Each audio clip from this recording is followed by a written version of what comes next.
Greetings, wanderers of the night. I'm the Keeper of Tales, here to guide you into a world of dreams. I know you've come to this video to drift off into sleep, so before we begin, give it a gentle like and join the circle by subscribing. Tell me, where are you resting tonight, and what hour glows on your clock? Settle in, let the worries fade, and surrender to the calm. The silent bell of Dunraven Crag. Perched on the rugged cliffs of Pembrokeshire, Wales, Dunraven Crag overlooks the churning waters of the Celtic Sea, its windswept slopes dotted with the ruins of a medieval chapel. The crag is a place of stark beauty, but locals in the nearby village of St. Bride's speak of it with unease, claiming the chapel's bell, long since removed, still tolls on stormy nights, heralding sorrow. Tales abound of sailors who heard its phantom chime before their ships met the rocks below, and of walkers who felt an inexplicable pull toward the cliff's edge. To most, Dunraven Crag is a scenic overlook. To those who know its secrets, it is a place where grief lingers like salt in the air. In the winter of 2020, Megan Price, a 34-year-old marine biologist from Cardiff, visited Dunraven Crag to study coastal erosion for a university project. A pragmatic woman with little patience for ghost stories, Megan saw the crag's legends as romantic embellishments, likely spread to draw tourists. She arrived on a blustery February afternoon, her backpack laden with surveying tools, a thermos of tea, and a waterproof notebook. The chapel ruins were bleak but striking, their stone walls weathered by centuries of salt and wind, the bell tower reduced to a jagged stump. As she measured the cliff's retreat, the sea roared below, and gulls wheeled overhead. As dusk approached, the wind grew fiercer, carrying a faint metallic hum that Megan assumed was the creak of her tripod in the gale. She packed her equipment, ready to leave, but the hum sharpened into a single, resonant clang, like a bell struck once and left to fade. Startled, she scanned the ruins, seeing nothing but shadows and stone. The sound came again, clearer now, echoing from the tower's empty frame. Her scientific mind raced for explanations, a loose metal fragment perhaps, or vibrations from the cliffs. But the clang repeated, steady and deliberate, each toll heavier than the last. Uneasy, Megan approached the tower, her flashlight beam cutting through the gathering dark. At the tower's base, the air grew thick, as if pressing against her chest. The bell's tolls slowed, and between them, she heard a low, anguished moan, unmistakably human. Her flashlight flickered, revealing a fleeting shape in the tower's arch. A woman in a hooded cloak, her hands clutching an invisible rope, her face pale and etched with despair. The woman's lips moved, forming silent words, and her eyes locked onto Megan's with a plea that sent a shiver down her spine. The next toll was deafening, and Megan stumbled back, her flashlight dying. When she fumbled it back on, the woman was gone, and the bell's chime had stopped, leaving only the howl of the wind. Shaken, Megan fled to St. Bride's, seeking refuge in a small cafe. Over a steaming mug, she recounted her experience to the cafe owner, an elderly man named David, whose eyes darkened at her words. He shared a story passed down through generations. In the 14th century, during a brutal storm, a ship carrying the village's men foundered off Dunraven Crag. The chapel's bell ringer, a widow named Gwenllian, rang the bell frantically to guide them home. But the storm drowned her efforts, and all aboard perished, including her only son. Overcome with guilt, Gwenllian climbed the tower and leapt to her death, her final toll echoing as she fell. Since then, her bell is said to ring before storms, her spirit forever trying to save those she could not. Megan returned to Cardiff, her data incomplete, but her perspective altered. She reviewed her photos from the crag, expecting nothing unusual, but one image, taken near the tower, showed a faint, misty outline of a cloaked figure. invisible when she'd clicked the shutter. She never spoke of Dunraven Crag again, but the toll of that bell haunted her thoughts, especially on stormy nights. Some say Gwenllian's grief is bound to the crag, her bell a warning etched into the stone. Others, like Megan, wonder if the cliffs hold a fragment of her despair, ringing out across time to those who stand too close to the edge. The vanishing path of Blackthorn Moor. Nestled in the wilds of Northumbria, England, Blackthorn Moor stretches across a desolate expanse of heather and bog, where ancient standing stones cast long shadows under brooding skies. The moor is a place of whispered legends, its paths said to shift beneath the feet of unwary travelers. Locals in the nearby village of Hexham speak of walkers who strayed from the trails, only to return hours later with tales of lost time or glimpses of things that should not be. To most, the moor is a place to avoid after dusk, its eerie silence broken only by the cry of curlews and the rustle of unseen things in the bracken. In the summer of 2019, Clara Henshaw, a 29-year-old graphic designer from Newcastle, decided to hike Blackthorn Moor during a weekend retreat. An avid walker with a love for sketching landscapes, Clara was drawn to the moor's stark beauty and its reputation for mystery, which she dismissed as quaint superstition. Equipped with a backpack, a detailed map, and her sketchbook, she set out on a clear July morning, following a well-trodden path marked by weathered stones. The air was warm, scented with wildflowers, and the standing stones loomed like silent sentinels as she sketched their weathered surfaces. As noon approached, Clara noticed a narrow side path branching off into a copse of twisted blackthorn trees, unmarked on her map, but invitingly shaded. Curious and confident in her navigation skills, she followed it, expecting to loop back to the main trail. The path wound deeper into the moor, the trees growing denser, their gnarled branches blotting out the sun. After a few minutes, she stopped to check her watch. It read 12:15 p.m. But as she continued, the light dimmed unnaturally, and a chill settled over the moor, as if twilight had fallen in an instant. The path seemed to stretch endlessly, the trees closing in, and Clara's map now showed no trace of the copse or the path she'd taken. Unease crept in, but Clara pressed on, hoping to find the main trail. Then she heard it, a faint hum, like a distant chant, rising from the ground itself. The sound grew into a rhythmic murmur, words in a language she couldn't place, both mournful and urgent. Her heart raced as she noticed a flicker of movement ahead, a line of shadowy figures, cloaked in rough wool, walking in single file along the path. They carried staffs and lanterns, their faces obscured, moving with a purpose that felt both ancient and sorrowful. Clara froze, clutching her sketchbook, as the figures passed within feet of her, their lanterns casting no light. She called out, but her voice was swallowed by the hum, and the figures neither turned nor paused.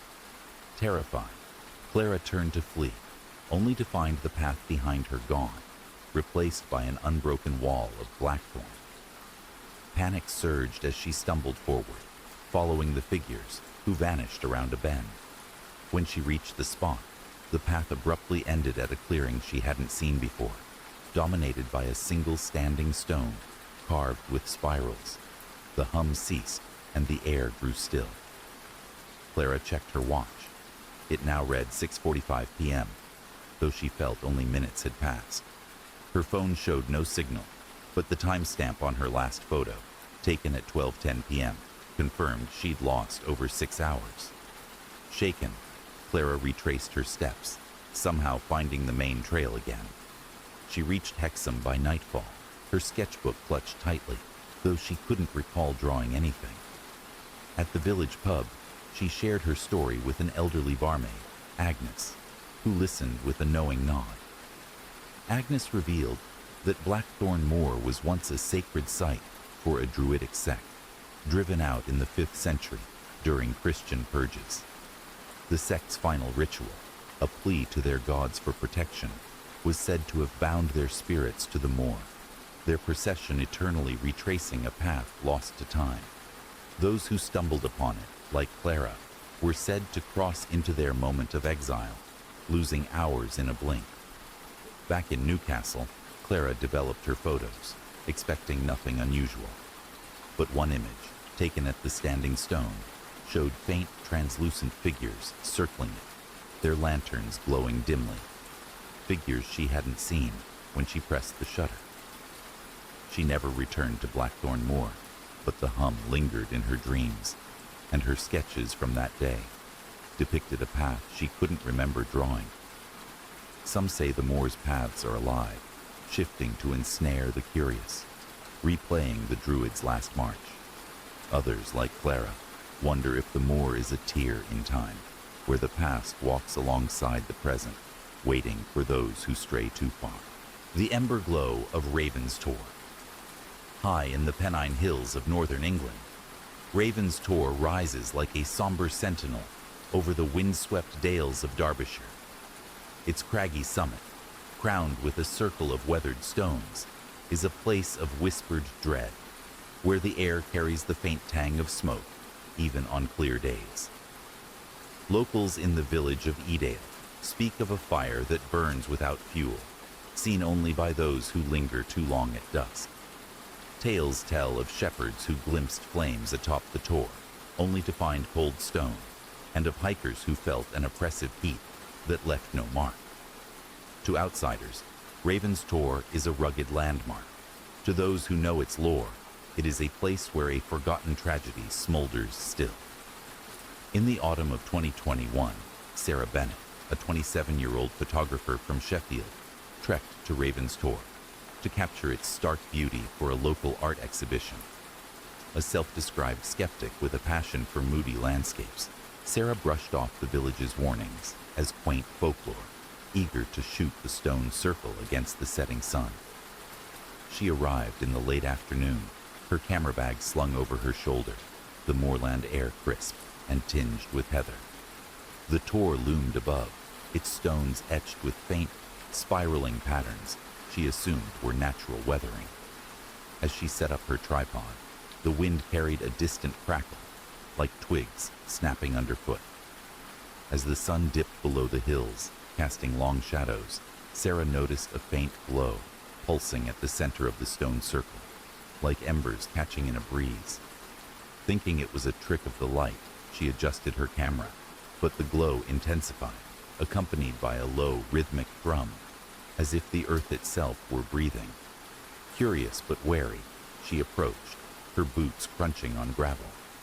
The air grew warm, unnaturally so, and the crackle sharpened into the roar of a fire, though no flames were visible. Her camera's viewfinder flickered, showing a haze of orange where the glow should be, and a faint smell of charred wood filled her lungs. At the circle's edge, Sarah froze.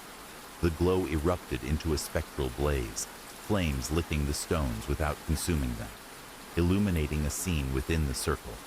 Shadowy figures, clad in coarse 17th century garb, huddled around a pyre. A woman stood at the center, her hands bound, her face contorted in silent agony as the flames seemed to engulf her.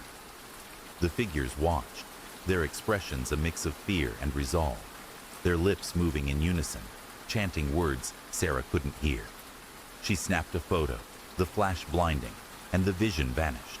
The flames, the figures, the pyre, all gone, leaving only cold stones and a lingering heat on her skin. Trembling, Sarah fled down the Tor, the thrum fading behind her. In Edale, she sought out the village historian, an elderly woman named Edith, at the local library. Over tea, Edith shared a grim tale. In 1665, during the Great Plague, a healer named Marjorie was accused of witchcraft by panicked villagers. Fearing her remedies spread the disease, they burned her atop Raven's Tor, her cries silenced by the flames. The village buried the act, but the Tor, locals claimed, kept Marjorie's final moments alive, its fire flaring for those who tread too close. Edith warned that seeing the pyre meant bearing its pain, a burden Sarah now carried. Back in Sheffield, Sarah developed her photos, her hands shaking. One image, taken at the circle, showed a faint ring of flames and a woman's silhouette, though her camera had captured only stones moments before. She withdrew from the exhibition, unable to face the tour's image. The crackle of fire haunted her dreams, and she swore she felt its heat on quiet nights. Some say Raven's tour holds Marjorie's agony, its flames a testament to her unjust death. Others, like Sarah, wonder if the tour is a wound in time, where a single night's horror burns eternal, waiting for eyes to bear its witness. The storm's call of Kilmary Point. I've never been one for ghost stories, but Kilmary Point, a jagged outcrop on the west coast of the Isle of Mull, Scotland, changed that. The point is a lonely place, where cliffs drop into the Atlantic, and sea spray clings to the air like a shroud. Locals in Tobermory talk of a storm that never dies, its winds howling the name of a sailor lost to the deep. They say if you stand too long at the point's edge, you'll hear his voice, begging for rescue. I thought it was just island folklore, the kind spun to keep kids from the cliffs. That was before I went there myself. In the winter of 2023, I, Rachel Harper, a 35-year-old freelance writer from Glasgow, came to Mull for a travel piece on its hidden gems. I'm a city girl, more at home with coffee shops than cliffs, but the promise of a quiet retreat lured me to Kilmary Point. I arrived on a gray January morning, my notebook tucked in my coat, a camera slung around my neck, and a flask of tea to ward off the chill. The point was as wild as I'd heard, waves crashing against black rocks, gulls screaming overhead, and a lone standing stone etched with faded Celtic knots, marking the cliff's edge. I scribbled notes about the view, dismissing the locals' tales as poetic nonsense. As noon crept closer, the sky darkened, and a wind kicked up, sharp enough to sting my cheeks. I was about to head back when I heard it. A low, keening wail, not the wind but something human, rising from the sea below. I froze, my pen hovering over my notebook. "Hello?" I called, my voice swallowed by the gale. The wail came again, clearer now, a man's voice, hoarse and desperate. "Help me." My stomach twisted. I edged toward the cliff, peering down at the churning waves, but saw nothing. No boat, no swimmer, just foam and rock. Thinking it was my imagination, I turned away, but the wind roared, and the wail became a plea. "Don't leave me." My heart hammered. I fumbled for my camera, snapping a photo of the sea, hoping to capture something, anything, to explain the voice. That's when the air changed, growing heavy, like a storm about to break. The standing stone hummed, a vibration I felt in my bones, and the wind whipped into a frenzy, carrying the scent of salt and something fouler, like rotting seaweed. I stumbled back, but the world blurred, and for a moment, I wasn't on the cliff anymore. I saw him, a man in a tattered oilskin, clinging to a splintered mast, his face gaunt, his eyes wide with terror as waves swallowed him. He reached out, his lips forming my name, Rachel, though I'd never seen him before. The vision shattered, and I was back on the point, gasping, the stone silent, the wind calm. I ran to my car, my hands shaking as I drove to Tobermory. At a harborside cafe, I spilled my story to an old fisherman, Angus, whose weathered face grew grim. He told me of 1879, when a fishing boat, the Island Dhu, sank off Kilmary Point in a brutal storm. The captain, Eamon, was the only survivor, washed ashore, but broken by guilt for failing his crew. He returned to the point daily, calling for his lost men, until one night he vanished, presumed drowned in his grief. Angus said Eamon's spirit lingers, his storm summoning those who stand at the point, seeking aid he can never give. Back in Glasgow, I uploaded my photos, dreading what I'd find.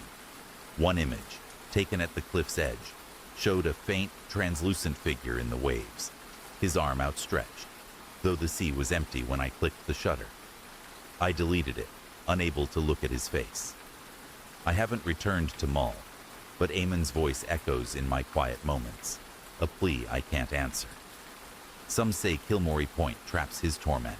It storms replaying his final call. I wonder if it's more.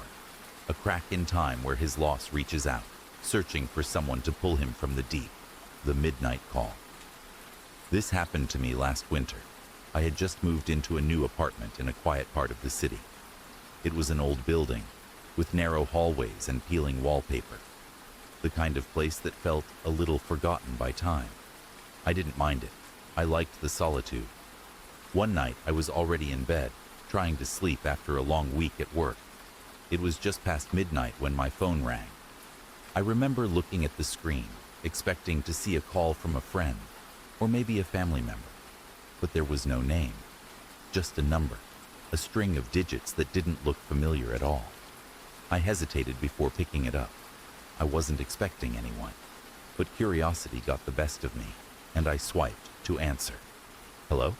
I said, my voice still thick with sleep. The other end was completely silent. No sounds at all. I waited for a moment, thinking it might be a wrong number or a telemarketer. But then, I heard something. A faint breathing, slow, deep, almost like it was being forced. I froze. My heart skipped a beat. No one spoke. "Hello?" I said again, my voice now more alert, but still no response. I was just about to hang up when a whisper came through the line. It wasn't a word, just a sound. A soft, guttural hum, like someone trying to speak, but unable to form real words. I felt a chill crawl down my spine. I pulled the phone away from my ear for a second, just to make sure I wasn't imagining it. But then, there it was again. The whisper, louder this time. "Help me." The voice was raspy, almost strained, and it sent a wave of unease washing over me. I gripped the phone tighter, my thoughts racing. "Who is this?" I asked, my voice shaking slightly. The line went dead. I checked my phone. The call had ended. But the thing was, the screen didn't show that it had been a missed call. It was as if no one had called at all. I stared at the screen for a long time, trying to make sense of it. I checked the number, but it didn't match anything in my contacts. It wasn't from anyone I knew. I tried to dismiss it, chalking it up to my imagination playing tricks on me in the dark. But something about it didn't sit right. The voice, the way it sounded so close, yet so far away. I tried to go back to sleep, but every time I closed my eyes, I saw the number on my phone. My mind kept replaying the whisper, "Help me," over and over. A few minutes later, my phone rang again. I looked at the screen, heart pounding. The same number. I didn't want to pick it up, but I couldn't stop myself. I answered, breath catching in my throat. This time, the voice was clearer, almost desperate. "You shouldn't have answered." I didn't say anything. I just hung up, immediately. But that wasn't the end of it. The calls kept coming, at random hours during the night, always from that same strange number. Sometimes the voice was just breathing. Other times, it would whisper something. "Don't sleep," or "I see you." Each call made my skin crawl, and I couldn't figure out what was happening. I tried blocking the number, but it didn't help. The calls kept coming, from different numbers, sometimes even with no number at all. I couldn't take it anymore. I packed up my things and moved out of that apartment. But even now, I get the occasional call. Each time I answer, there's only silence, or that same whisper, "Help me." And I can't help but wonder, was I ever supposed to hear it? Whispers. Outside the tent. A couple of summers ago, I went camping with two of my friends. We picked a remote spot miles away from the nearest town, deep in the woods where you could barely get any cell service. It was supposed to be a weekend to disconnect. Just us, a campfire, and the stars overhead. The first night went exactly like we planned. We set up the tents, cooked over the fire, told stupid stories, and laughed until our voices echoed through the trees. It felt peaceful out there, isolated in the best way. The second night was different. The air had shifted, colder, heavier. Even the woods sounded different. The usual chorus of crickets and rustling leaves had fallen almost completely silent, like the forest was holding its breath. We tried to brush it off. Maybe it was the weather. Maybe it was just in our heads. By midnight, we crawled into our tents, zipped them up, and tried to sleep. I don't know how long I lay there, staring into the darkness of the tent, before I heard it. A whisper. At first, it was so soft I thought it was the wind, just a faint hissing, weaving between the trees. But as I listened, it became clearer, distinct words, though I couldn't make out what they were saying. I sat up, heart pounding, and strained to hear. It sounded like multiple voices, low, murmuring, moving around the camp. I unzipped the tent just an inch and peered out. The fire had burned down to nothing but embers. The woods beyond were pitch black. I couldn't see anyone, but the voices were there, circling, as if a group of people was walking slowly around us. I whispered to my friends, asked if they were hearing it too. One of them, Jake, muttered something about a bad dream and turned over. The other, Sam, didn't answer at all.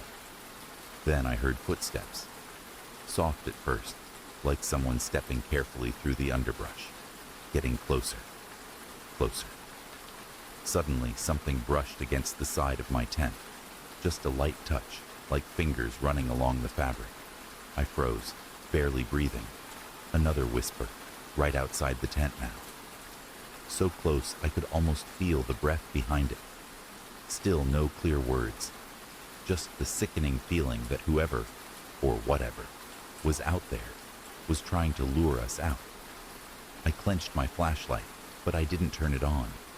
Some instinct told me not to, that if I showed any sign I was awake, they might come inside. I sat like that for what felt like hours, the whispers rising and falling, footsteps crunching in the dead leaves, circling, always just out of sight. Sometime just before dawn, the sounds faded. One by one, the voices drifted away, swallowed by the forest. The last thing I heard was a single drawn-out whisper right at the entrance to my tent, a word I finally understood. Come. When the sun finally rose, I stumbled outside. Jake and Sam were already packing, pale and shaking. They'd heard it too. We broke camp in record time and didn't speak much on the drive home. We never went back to those woods again. And even now, when the night is quiet and the wind picks up just right, I swear I can still hear those whispers, somewhere just beyond the trees. A night in the abandoned house in the woods. This happened to me a few years ago, in early autumn. I had decided to go camping alone, something I used to do often, just to clear my head. I picked a forest about an hour away from my town, a place I thought I knew well enough not to get into trouble. That afternoon, I parked my car at the trailhead and started hiking deeper into the woods. The trees were thick, their tops blocking most of the gray sky above. The air smelled of wet leaves and distant rain, and the further I walked, the quieter it became. No people, no animals, just me and the forest. I had planned to set up camp near a small clearing I knew about, but by the time I got close, it started to rain. First a drizzle, then heavier drops pattering on the ground. The clearing was already turning into a muddy mess. Setting up a tent there would have been miserable. As I looked around for shelter, I noticed something between the trees, a structure. At first, I thought it might be an old cabin. Curiosity got the better of me, and I made my way toward it. The building was unsettling. It looked ancient, the wood blackened by time, the roof sagging, windows either broken or missing entirely. I hesitated, standing there in the rain. The smart thing would have been to turn around, but the rain was picking up, and I told myself it was just an old house, Nothing more. I pushed the door open with my foot. It groaned loudly, swinging inward into darkness. The smell inside was overwhelming. Mold, damp wood, and something else. Something faintly metallic, like rusted iron. I clicked on my flashlight. Dust floated in the beam, swirling lazily. The floorboards creaked under my boots as I moved inside. Every step echoed strangely, like the house itself was breathing around me. I found a room near the back. No windows, just solid walls, and decided it was the safest place to ride out the storm. I unrolled my sleeping bag on a relatively dry patch of floor, set down my backpack, and sat listening to the rain hammering the roof above me. For a while, everything was fine. The steady rhythm of rain was almost comforting. I even started to relax until I heard it. Footsteps. At first, I thought it must have been the wind, or maybe an animal outside, but no. These were definite heavy steps, slow, measured, moving across the warped floorboards. I froze, straining to hear. They came closer, then stopped, right outside the room where I was sitting. My heart pounded so hard I could hear it in my ears. I turned off my flashlight, plunging myself into complete darkness. I didn't move, didn't breathe. Something scratched at the door, not like an animal pawing. It was deliberate. Fingernails, maybe, dragging slowly from top to bottom. Then silence. Minutes passed. I don't know how many. It felt like hours. When I finally dared to turn the flashlight back on, nothing was there. No one. Just the old, empty hallway, stretching into darkness. I stayed awake all night, listening to every creak, every whisper of the wind. When dawn finally came, pale and cold, I packed up my things as fast as I could and ran from that place. I tried to find that house again later, thinking maybe it had been some weird, abandoned landmark. But no matter how many times I searched those woods, it was gone, like it had never been there at all. The whispering ruins of Glenmore. In the far reaches of the Scottish Highlands, where the wind howls through jagged peaks and mist clings to the valleys, lies Glenmore, a remote glen steeped in legend. Its rolling moors and crumbling stone walls are all that remain of a village abandoned centuries ago, its name whispered with caution by those in nearby hamlets. Locals speak of strange lights flickering among the ruins at dusk, and voices carried on the breeze, recounting tales of sorrow and loss. To outsiders, Glenmore is a place of haunting beauty. To those who know its history, it is a place where the past refuses to rest.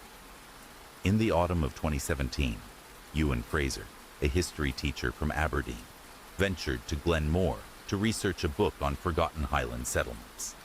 A practical man in his late 30s, Ewan dismissed the local superstitions as colorful folklore, attributing them to the isolation of the region.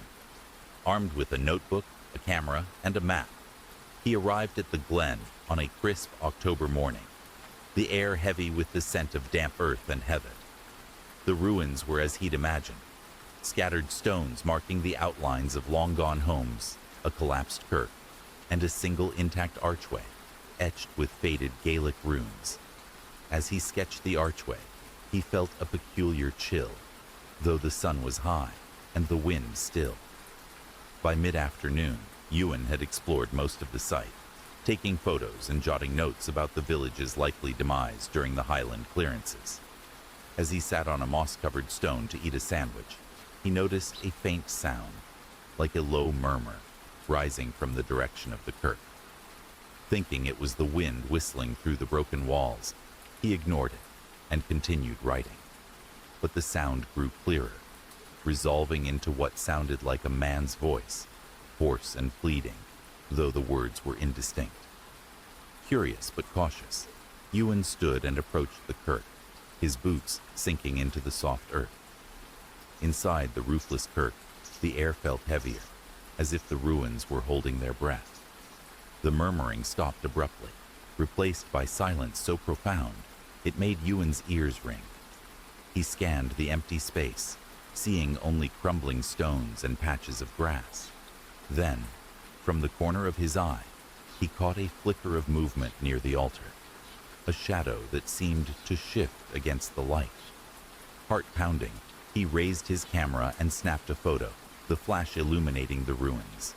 In that brief burst of light, he saw him, a man in tattered 18th century clothing, his face gaunt and streaked with dirt, kneeling at the altar with his hands clasped in desperation. The figure's eyes met Ewan's, wide with anguish, before the flash faded and the kirk returned to emptiness. Ewan stumbled back, his breath shallow. He checked his camera, but the photo showed only the altar, no trace of the figure. Convinced he'd imagined it, he tried to rationalize the experience. Perhaps exhaustion, or the power of suggestion from local tales. But as he turned to leave, the murmuring resumed, now accompanied by a woman's soft sobbing, echoing from the archway outside. Against his better judgment, Ewan followed the sound, his legs trembling. Under the archway, he saw nothing but felt an overwhelming wave of despair, as if the air itself carried the weight of unspeakable loss. Terrified, Ewan fled the glen, driving back to the nearest inn in a daze. That evening, over a pint, he confided in the innkeeper, a weathered woman named Morag, who'd lived in the area all her life. Hesitant at first, she shared the story of Glenmore's final days. In the 1790s, during the clearances, the village was forcibly emptied by landowners. A crofter named Lachlan, unable to bear leaving his ancestral home, defied the eviction orders. When soldiers came, Lachlan's wife, Elspeth, pleaded for mercy, but in the chaos, both were killed in the kirk, their bodies left among the ruins. Since then, locals claimed their grief lingered, their voices haunting the glen, heard only by those who lingered too long. Ewan returned to Aberdeen, shaken but determined to include Glenmore in his book. He developed his photos, hoping for evidence, but found only one anomaly. In the image of the archway, faint streaks of light formed the outline of two figures, one kneeling, one standing, though no such shapes were visible when he took the shot. He never returned to Glenmore, but the experience left him questioning his skepticism. Some say the glen's ruins hold an imprint of Lachlan and Elspeth's final moments, replaying their tragedy for those who tread too close. Others, including Ewan, wonder if the glen is a place where time frays, allowing the past to bleed into the present, a reminder of a sorrow that refuses to fade. Voices on the recorder. It was a weekend hike, nothing unusual. I'd been on plenty of them before, so when my friend Mark suggested we take a quick trip to the mountains for the weekend, I didn't think twice. We were both avid hikers, and this trail was one of those lesser-known routes, the kind where you rarely encounter other people. We set out early in the morning. The air was crisp, and the sun had barely risen when we hit the trail. We made good progress, the path winding through dense forests before opening up to steep rocky outcrops. It felt peaceful, almost surreal. I remember thinking how lucky I was to be away from the chaos of daily life. At some point during the hike, we decided to stop for a break. We found a small clearing near a creek, and Mark pulled out a handheld recorder. It wasn't something we typically used, but Mark thought it'd be a fun way to document the trip. He started recording, joking about how much fun we were having, and how we'd probably get lost in the woods and never be seen again. We laughed, but something in his tone struck me as odd, almost uneasy. We took a few more pictures, shared some snacks, and then continued on. It wasn't until we made camp later that evening, just as the sky turned dark, that Mark pulled out the recorder again. He played back the earlier recordings, laughing at our dumb jokes, but when he pressed play for the last clip, I froze. I didn't recognize it at first. There was no context, no laughter, just whispering. Quiet at first, like a distant hum.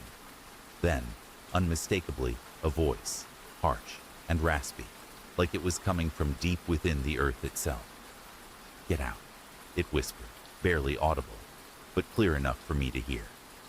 I laughed it off, thinking it was some weird feedback from the recorder or interference from the wind.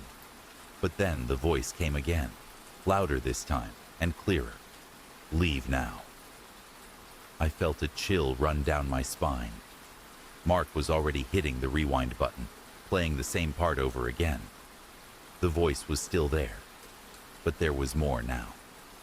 Footsteps, faint but unmistakable, as if someone had been walking near us the entire time we were sitting by the creek. We both fell silent.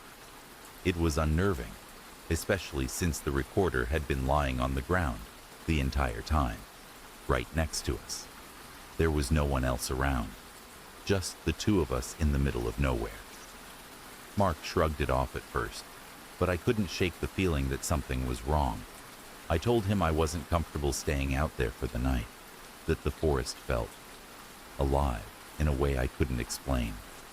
But Mark just laughed again, dismissing it as paranoia. That night, we took turns keeping watch. I kept hearing noises from the trees, branches snapping, the sound of footsteps circling the camp. But every time I shined my flashlight toward the noise, there was nothing there. Just shadows, stretching unnaturally in the moonlight. The next morning, we packed up and headed back down the trail, trying to laugh off the weirdness of the night before. But something was different. The woods felt off. The air seemed heavier, like it was pressing down on us. Every turn in the trail felt like we were being watched. When we finally reached the parking lot, I felt a sense of relief wash over me.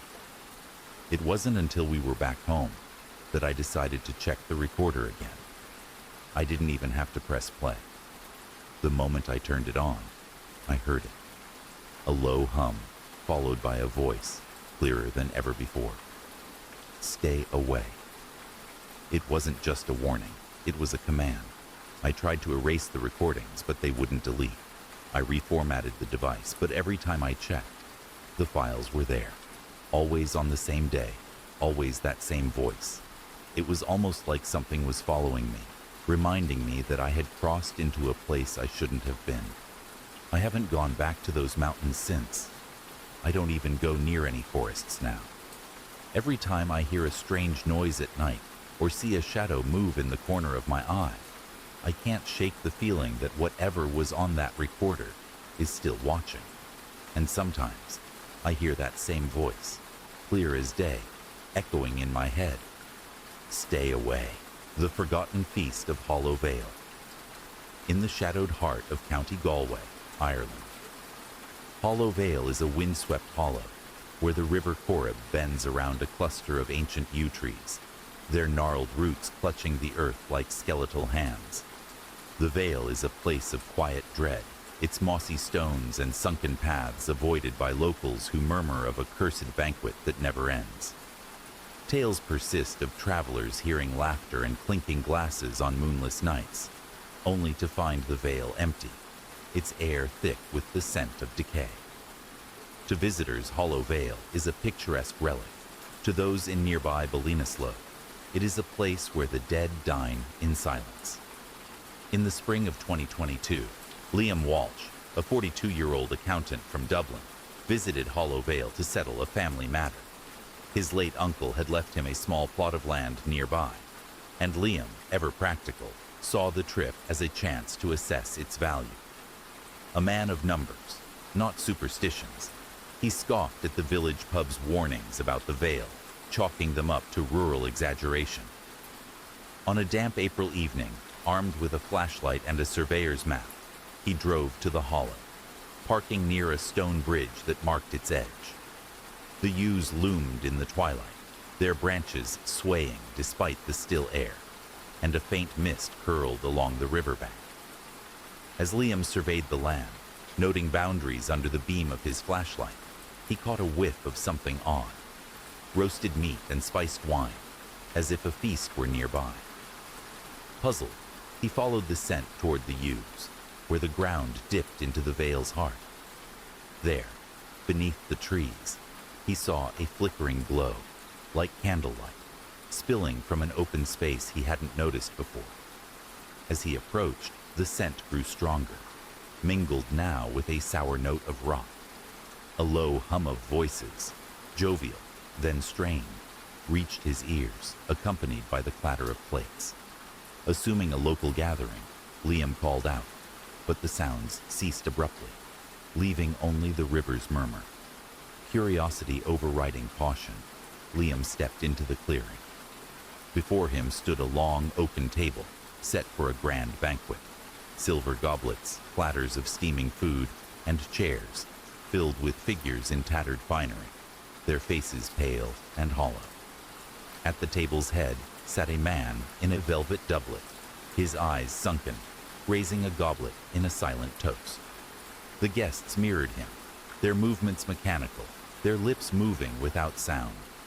Liam's flashlight wavered as he noticed the food: molded bread, rancid meat, wine clouded with sediment. Yet the figures ate, their jaws grinding in eerie unison. A woman in a frayed gown turned to him, her gaze empty, and pointed to an empty chair, as if inviting him to join. Panic seized Liam. He backed away, but the ground seemed to shift, the yews closing in like a cage. The table glowed brighter, and the figures' silent feast grew frenzied, their hands tearing at the spoiled food, their eyes now fixed on him. A chilling realization hit. The chair was meant for him. He bolted, tripping over roots, the laughter resuming behind him, now cold and mocking. When he reached his car, gasping, he glanced back. The veil was dark, the glow gone, the scent vanished. His flashlight showed only muddy footprints, but his map, dropped in the chaos, was missing. Shaken, Liam sought answers at the pub, where an old farmer, Seamus, shared a grim tale. In the 1690s, during the Williamite War, a wealthy merchant hosted a lavish feast in Hollow Vale to celebrate a truce. But betrayal poisoned the night. Rival clans, invited as guests, massacred the host and his kin, leaving the table untouched. The bodies were buried in unmarked graves, and the Vale was shunned, its feast said to replay for those who disturbed its rest.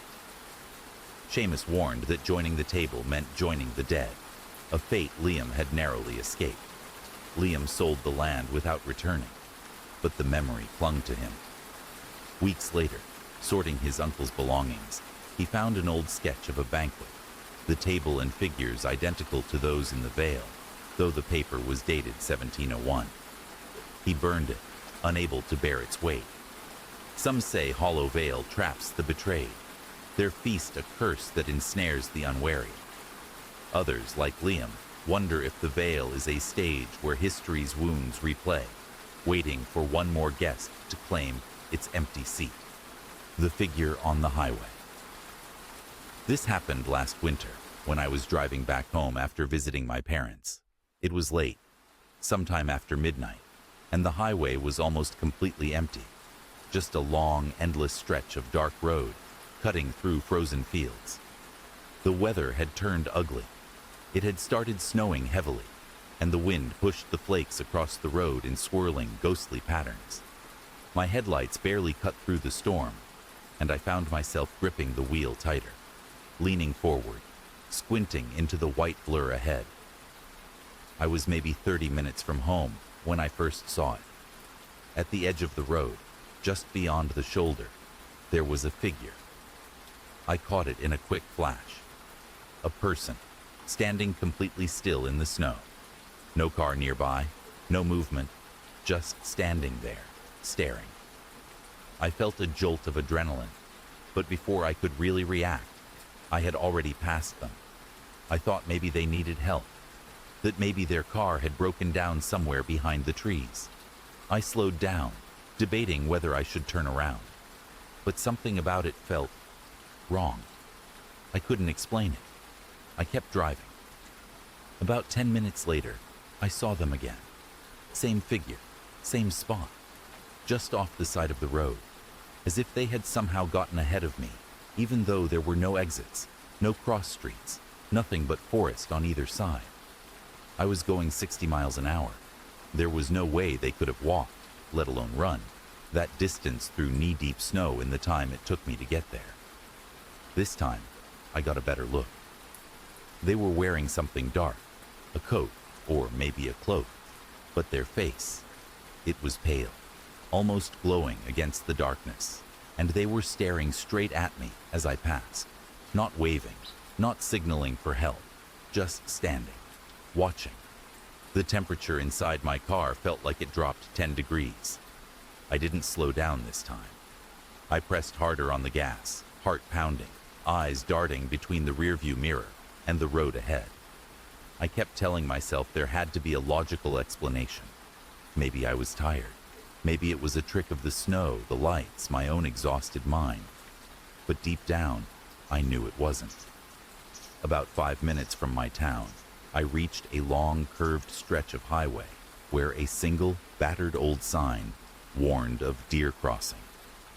I was just starting to relax when I saw something move ahead. Something stepping into the road. For a split second, I thought it was a deer. It wasn't. It was the figure. Standing directly in the middle of my lane, arms at their sides, staring right at me.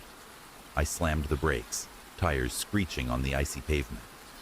The car fishtailed, sliding sideways, and I gripped the wheel, trying to avoid spinning out. When the car finally skidded to a stop, I looked up, expecting to see them inches from my hood. But there was nothing there. The road was empty. No figure, no tracks, no sign that anyone had ever been there at all. I sat there for a long moment, breathing hard, the snow pounding against the windshield. Then I slowly pulled back onto the road and drove home, refusing to look into the rearview mirror, no matter how badly I wanted to.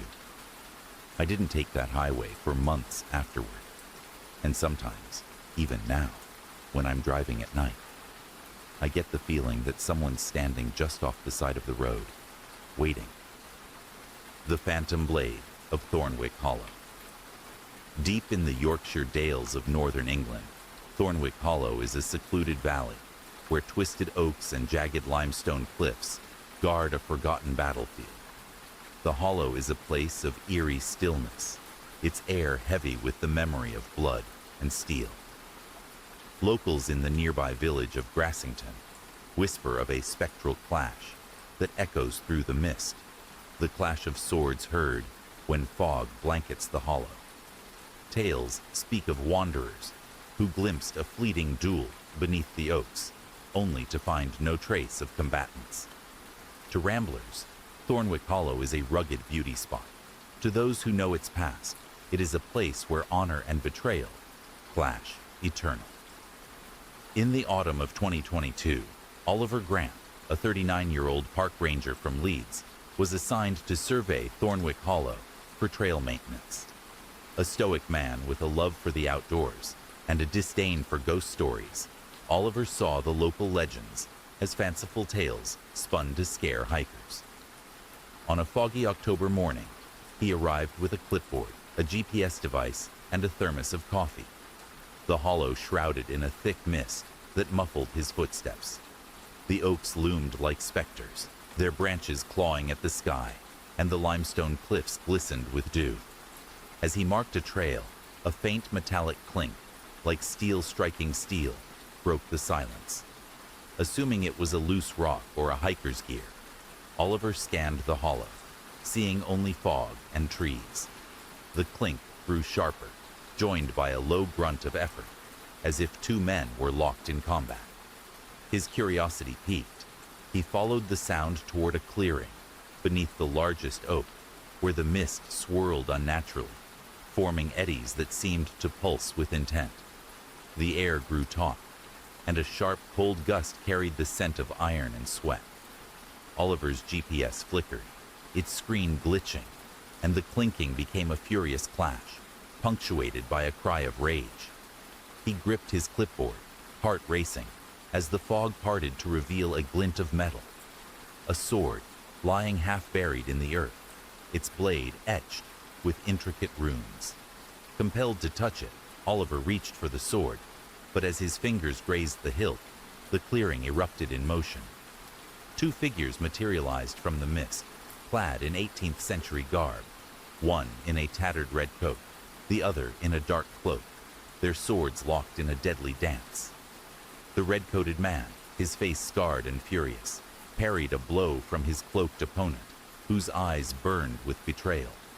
Their blades sparked, and the ground beneath Oliver trembled, as if the hollow itself were reliving their fury. The cloaked man staggered, clutching his chest, and his gaze met Oliver's, a silent accusation that froze him in place. With a final clash, the figures vanished, the sword dissolved into mist, and the hollow fell silent, the fog lifting to reveal an empty clearing. Shaken, Oliver stumbled back to Grassington, seeking answers at the village inn.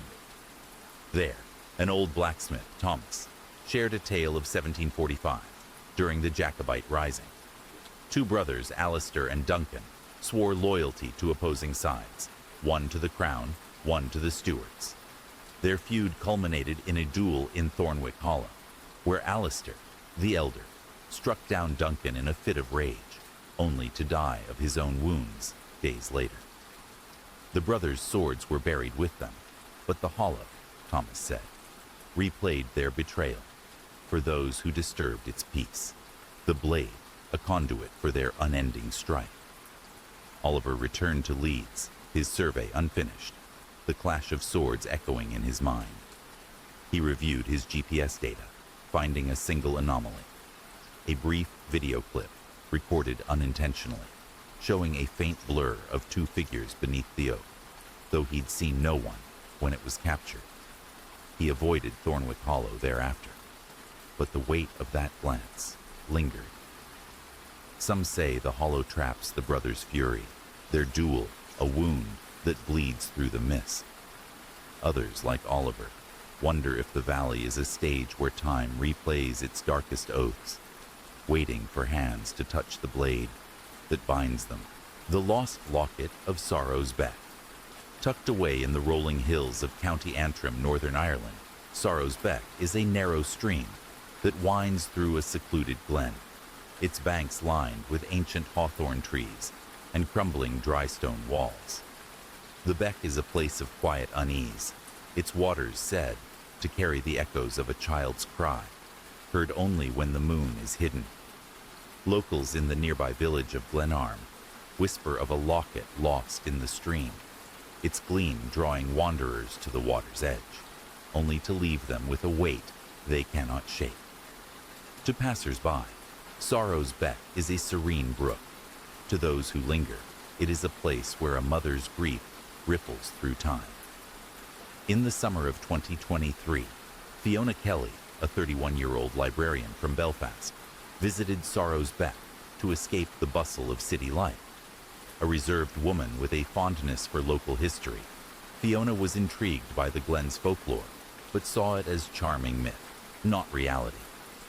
On a warm June afternoon, she arrived with a picnic basket, a book on Irish legends, and a small journal to jot down thoughts. The beck sparkled under the sun, its shallow waters gurgling over smooth pebbles, and the hawthorns bloomed with creamy blossoms. Settling on a flat stone by the stream, Fiona began reading, the gentle ripple of the water soothing her nerves. As the afternoon waned, a glint in the beck caught Fiona's eye, a flash of silver beneath the surface, like a coin or jewel. Thinking it was a lost trinket, she leaned closer, dipping her hand into the icy water. Her fingers brushed something smooth and metallic, but as she grasped it, a sharp, childlike wail pierced the air, high and desperate. Startled, Fiona yanked her hand back, the object slipping away. The wail grew louder, joined by a woman's anguished sob, both sounds emanating from the stream itself. Her heart pounding, Fiona scanned the glen, seeing no one, but the air turned heavy, laden with a sorrow that pressed against her chest. Drawn by an inexplicable urge, Fiona waded into the beck, the cold biting her ankles. The glint reappeared, and this time she retrieved it, a small heart-shaped locket, its surface engraved with a Celtic knot, tarnished, but intact.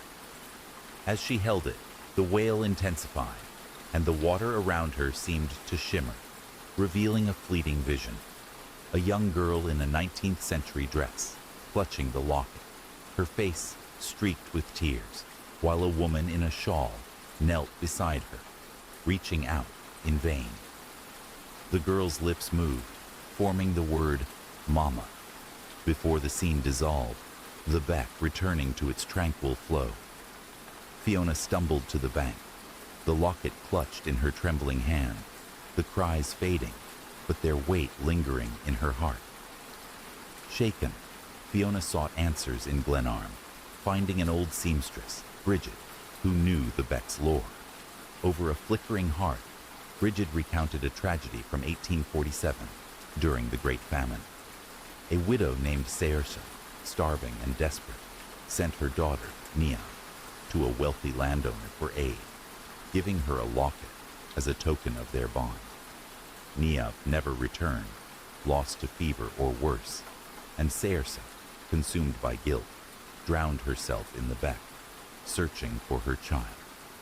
The locket, Bridget said, was a beacon, drawing those who touched it into Niamh's final plea, a moment of loss frozen in the stream's current.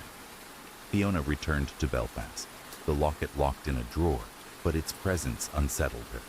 She photographed it for her journal, and one image, taken by the beck, showed a faint outline of a girl's hand reaching from the water, though no such figure was visible at the time.